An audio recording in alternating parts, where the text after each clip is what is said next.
Let's get some reaction now. We are joined now by reporter Pimani Baloyi. Good afternoon to you, Pimani. I'm sure that the NPA is not the only one disappointed, but yet another, postponement. So the pre-trial hearing was expected then to see these 13 accused implicated in the looting of VBS Bank back in court. We understand, of course, in that previous report that the counsel for the former ANC Limpopo Treasury General, Danny Msiza, was then expected to bring in 2 applications. Just talk to us around the delays and the reasons thereof and what this application actually entailed, if you know.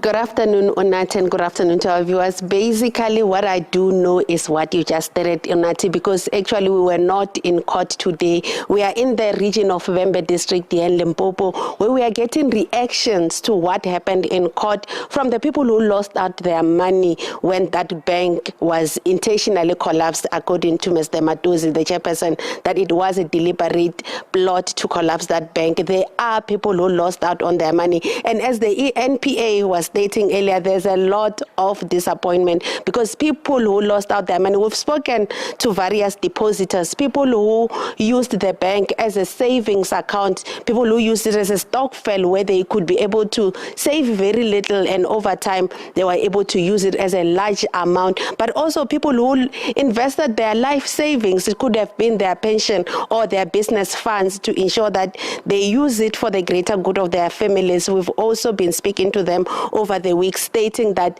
this pre-trial hearing for them would have been one of the major steps that would have been taken to ensure that more people do take accountability for looting their funds. We do know that only 2 people at this point, who is the former chairperson and the former chief financial officer, have done their time in jail for this crime, but there's still so many others that we've been told of, and today that 13 were supposed to start that process. So we've been working around also speaking to the families of 2 SAMU leaders from the Vembe district municipality who say their loved ones were killed because they were opposed to investment in that bank and they just want justice. But let me bring in somebody to react from the Chenwani Farisani Foundation, Mr. Kenny Matiba, who's the CEO of that foundation.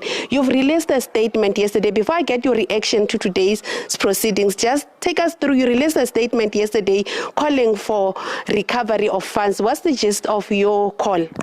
The statement calls on those who says they're the leader of society. Firstly, the African National Congress. We now understand that monies were channeled through other institutions that Matozi created and paid for service providers. We now know that the EFF got about 5 million gratuity and R1 million every month. We're glad that the EFF says, although they've said so many things, says they will pay back the money. We believe, we hope they will pay back the money. There is the South African Communist Party, also the same way. It calls itself the vanguard of the poor. And these are the poor people. The SACP has been here every other time when the trial of the SAMU 2 would appear in the High Court in Thohoyandou. They've been here talking to people.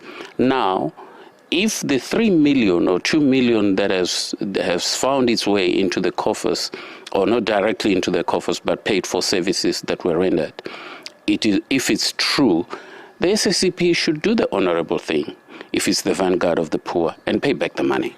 As a foundation, today we've seen 2 applications brought to court. One is day of prosecution, and the second one, the separation of prosecution. What's your reaction to this? Is this another delay tactic? I don't think it's a delay tactic, both ways. The 2 gentlemen, or how many are they should do the honorable thing and confess. I mean, I don't see a way of running away. Whether we apply all the legal jargon, we know people can get scot-free through all the legal jargons.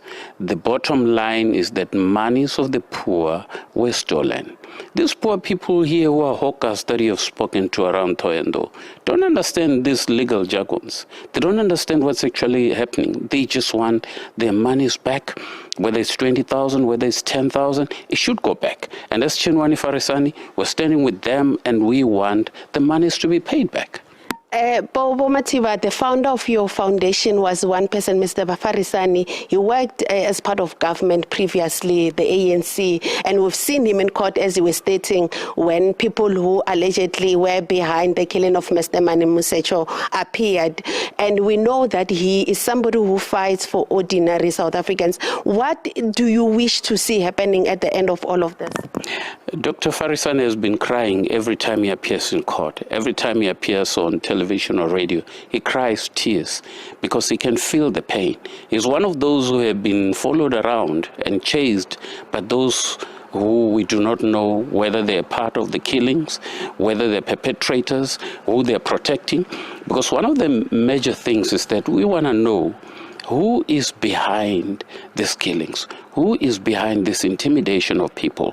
Recently, the people that we were talking to, the beneficiaries, were saying, hey, we can't talk anymore. We might be killed also. Recently. What is that? Should people be killed for their own monies? No.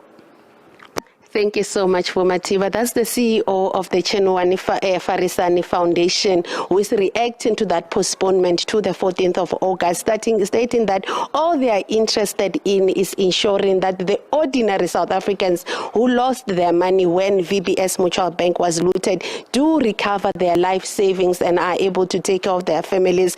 We do know that the VBS minority shareholders will tomorrow hosting a media briefing just to give us their view on these and other developments since Mr. Madozi was arrested and admitted guilt in all these charges, and he was sentenced to 15 years imprisonment. Unati? Mani, thank you so much for that. And of course, there's a lot of interest here, particularly from those that have been affected by this particular case. Of course, Pimani Baloyi coming to us live there from Limpopo. Of course, the family is also wanting to see if that affidavit by the VBS chairperson, or former, that is, Chifiwa Matosi, will lay a foundation for law enforcement authorities to find the masterminds behind those two deaths.